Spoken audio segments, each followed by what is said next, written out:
여러분 안녕하세요. 롱장입니다. 빙하. 여러분 요게 지금 세 번째 영상입니다. 제가 영상을 지우고 다시 찍고 있는데 내용에 정치적 내용이 들어가다 보니까 요즘 조심스러워요. 그리고 시간도 좀 지나서 지금 만들고 있는데도 조심스러워요. 그래서 미리 좀 양해를 부탁드리고요. 오늘은 비가 많이 오더라고요. 지금은 또 그쳤는데 벚꽃 핀 다음에 우박 내리고 바람 불고 그래도 봄은 봄이죠. 본질에 좀 집중했으면 좋겠다라는 내용인데 그 안에도 정치가 들어갑니다. 그리고 지금 탄핵, 조기 대선 이거 너무 커서 전망 특강을 다시 만들었어요. 새롭게. 그리고 좀 많은 분들이 들으셔야 된다고 생각을 해서 오랜만에 클래스 101이랑 협력을 해서 했습니다. 근데 클래스 101이 좀 다양한 이벤트를 하는 회사예요. 그 판매할 때. 그래서 접수 기간이나 이벤트 내용 등 그 아래 링크 통해서 확인을 부탁드리고요. 지난 3년 동안 다른 분들은 모르겠지만 아닌 분들도 좀 많이 보이는데 제 눈에는 저한테는 제일이었거든요. 이 안 좋은 시장이. 그 안에서 이 안 좋은 시장을 분석하기 위해서 제가 어떻게 했는지 함께 하신 분들은 보셨을 거라고 생각해요. 그렇기에 제 전망 특강들은 도움이 안 되기 어렵다라고 전 생각을 하는 마음으로 합니다.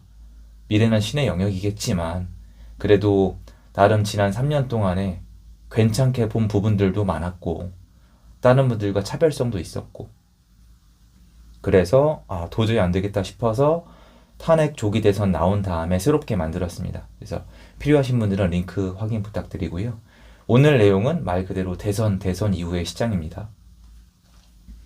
그런데 좀 새로운 시선으로 보고자 해요. 뭐냐면은 지금 언론이나 영상들 보면은 예전 국힘당이랑 민주당의 대선 부동산 공약을 가지고 누가 되면 어떻게 된다, 요거를 분석하고 계신데 일단은 그럼 윤석열 정권이 부동산 공약을 가지고 당선이 됐지만 그대로 됐나요? 아니죠. 그렇게 따지면 이미 시장이 어느 정도는 최소한 정상화 방향으로 가는 모습이라도 있어야 되는데 전혀 없어요. 여러분 일단 제 의견이 이제는 이게 제일 슬퍼요. 이게 너무너무 슬픈데 요거 댓글 제가 부탁드려요. 여러분 의견 궁금하고요. 여러분 의견이 일정 이상 넘어가면은 저도 그냥 받아들이려고 해요. 왜냐면 저도 적자 생존의 세상에서 적응을 해야 되니까. 저는요 토지거래 허가구역 이거 비정상이라고 봐요. 그러니까 무조건 욕하자는 게 아니에요. 현실은 저도 인지를 해요. 근데 국힘당이 얘기하던 시장은 이거 아니잖아요. 그쵸? 토지거래 허가 이거 딱 단어 자체가 사회주의예요. 그리고 대출 통제한다고 가계부채란 정당성을 부여해서 기업이랑 국가는 돈 쓰고 여러분한테는 대출 안 해주는 거. 그것도 신용대출은 그렇다고 쳐요. 그래요. 내수 안 좋으니까. 담보대출 이거 다 틀어막은 거. 전세금 반환 대출까지 막은 거. 전세 대출까지 막은 거. 전 이거 비정상이라고 봐요. 그 누가 들으면 이제는 욕을 하세요. 쟤는 완전히 뭐 유동성이 미친 애라고. 모르겠어요. 이제 그렇게 말씀하셔도 세상 자체가 그렇게 돌아가니까. 결론은 뭐냐면은 문재인 정권, 윤석열 정권 때 뭐가 그렇게 많이 변한지 못 느끼겠어요. 변한 건 많아요. 저도 이쪽을 분석하기 때문에 뭐 규제를 안 풀라고 한 거 아닌 것도 알고 이거저거 한 거 알겠는데 궁극적으로 시장은 더 많이 망가졌거든요. 똘똘한 한 채 초양극화는 더 심해졌고 내수는 더 안 좋아졌고 부동산 거래량은 더 내려갔고 거의 뭐 굉장히 안 좋은 상황까지 왔기 때문에 저는 지금 예전에 누가 부동산 공약이 이거 했으니까 저렇다. 그거는 그 당시에 그 당시 문재인 정권 말기에 그렇게 공약을 냈던 거고 앞으로 당선된 다음에 어떻게 할지 또 어떤 공약을 낼지는 모른다는 겁니다. 누가 대통령 되어야 된다 이런 거 아니에요. 지금 그런 거 얘기하고자 함이 아니에요. 제 말은 문재인 정권이 예를 들어서 진보였으면 윤석열 정권은 보수다. 이렇게 인식하고 계신 분들한테 하고 싶은 얘기예요. 그게 난 안 느껴진다. 난 잘 모르겠다. 나는 문재인 정권이 지금 한 9년 된 것 같다. 8, 9년 한 것 같다. 라고 말씀드리고 싶은 거예요. 똑같다는 아니어도 느낌 자체가 그래요. 자, 그리고 이번에 조기 대선을 해요. 그러면 제가 이미 말씀드렸지만 잘 모르겠는 부분이 있잖아요. 누가 될지 어떻게 할지. 근데 이거는 일단 알죠. 국힘당이 되면은 민주당이 거대 야당이니까 통과가 어렵다. 지금 얘기하다 저도 갑자기 막 스스로 답답함이 밀려와서 영상이 잠깐 끊겼는데요. 국힘당에 또 제가 얘기하는 자유시장을 밀고 나가 주실 분이 지금 남아 있는지도 모르겠고, 남아 있다고 해도 그 나머지 분들이 따라 줄지도 모르겠고, 당선이 될지도 모르겠고, 그렇다고 또 보면은 야당 대표님이 대통령 되면은 무시무시한 법안들이 나올 가능성이 지금 충분히 있거든요. 실무진이 지금 그래요. 그러니까 국힘당이 돼도 문제고 민주당이 돼도 문제고, 내가 어디를 되라라고 해도 지금 상황이 녹록치가 않고 문제는 남아 있어요. 굉장히 혼란스럽죠. 그래서 이거는 일단은 뒤로 밀어놓고, 야, 그걸 왜 미루냐? 진짜 알 수가 없어서 그래요. 그 대비가 안 돼요. 시장이 지금 그렇게 반응하고 있어요. 근데 시장이 그렇게 반응하고 있는 거를 제가 확대 해석할게요. 뭐냐면은 시장이 지금 가다 말다 가다 말다 하잖아요. 거래가 꾸준히 되면서 시세가 가다 말다 가다 말다 하는 게 정상 시장인데, 그게 아니라 거래가 가다 말다 거래가 가다 말다 이러고 있거든요. 이거는 시장을 틀어 막아서 집 사도 된다고 허락해줬다가 막았다가 허락해줬다가 막았다가 이게 3년이 넘었어요. 매수가 너무 안 좋고 가계부채를 조인다는 어떤 명목하에 너무 누르고 있어요, 사람들을. 자유시장이 아니에요. 그러니까 요게 내수가 안 좋아지고 세금이 안 거치고 부동산의 공급이 줄어드는 결과를 만들고 있거든요. 저는 이거가 어떻게 될지에 대해서 생각했으면 좋겠어요. 그러니까 다음 대통령이 되는 사람이 내수 경기를 살릴 의지가 있냐. 내수라고 표현을 하는 거예요. 왜냐면 내수 살리려면은 부동산이 같이 연결이 될 수밖에 없어요, 지금. 근데 이럴 의지가 없이 지금 정권이라고 하면 안 되죠. 예전 정권처럼 무조건 가계부채 틀어 막을 사람인지, 아니면 내수를 살려야 되니까 이젠 그건 좀 그만하고 풀 사람인지, 전 이게 더 중요하다고 생각을 하거든요.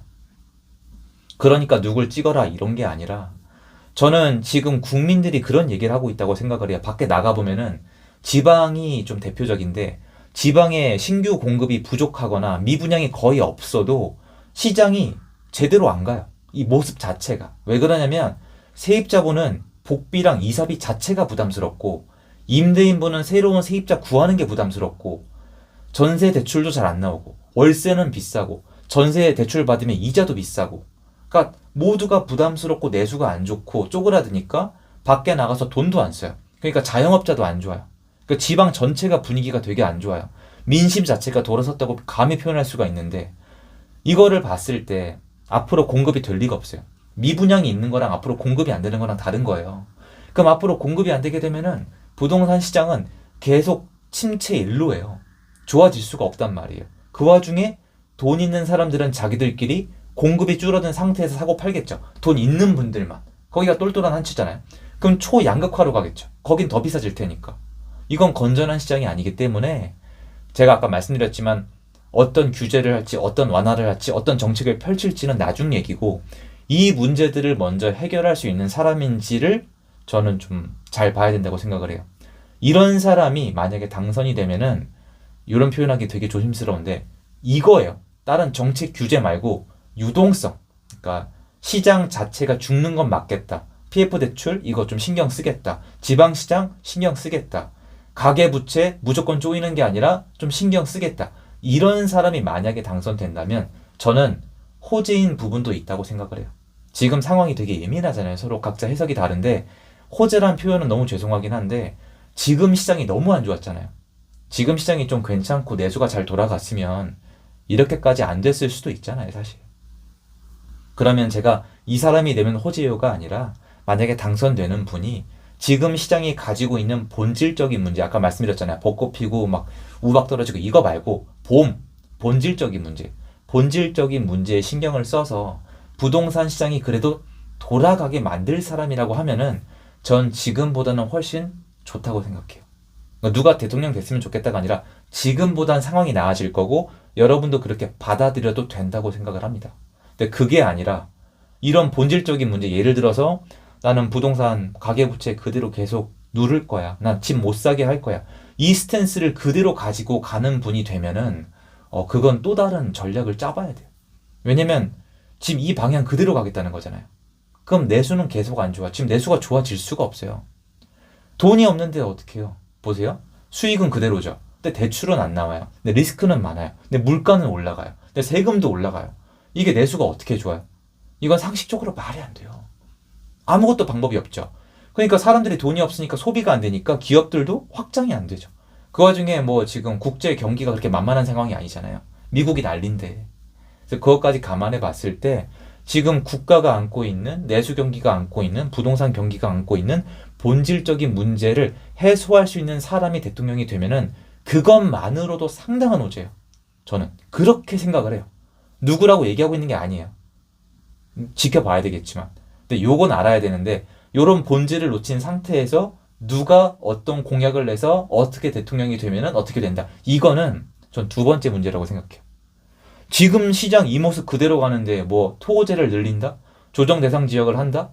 뭐 예를 들어서 가계부채를 뭐 더 강력하게 쪼일 거니까 대출을 아예 다 차단하겠다? 더 안 좋아질 수도 있겠죠. 그러면 공급은 더 줄어들어요. 그러면 시기의 문제일 뿐이지 부동산은 어디가 어떻게 올라가냐의 차이지 또 이상하게 변한단 말이에요. 이거 말고 본질적으로 시장이잖아요. 부동산 시장. 거래. 내가 원하는 거래 유형. 월세, 전세, 매매, 청약. 여기서 국민들이 상대적으로 최대 다수가 행복할 수 있는 시장. 그거를 저는 얘기하고 있는 거예요. 지금 이 상황이 좋다는 게 아니라 결국 그것 때문에 여기까지 오지 않았을까요? 그거를 먼저 초점을 봐야 되고 앞으로 말씀을 드릴 건데 제가 얘기할 때마다 계속 그 얘기가 나올 거예요.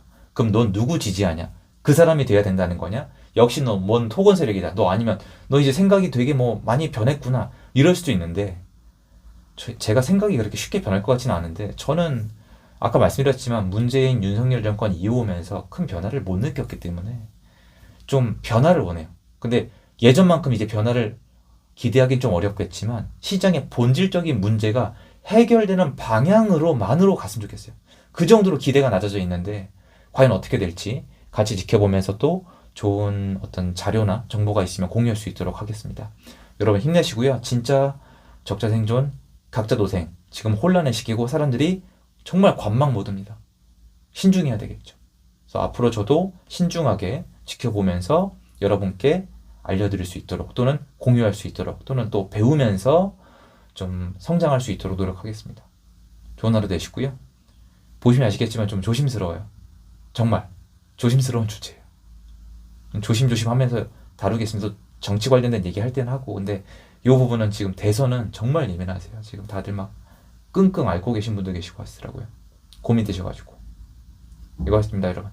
좋은 하루 되시고요. 여기까지 하겠습니다. 감사합니다.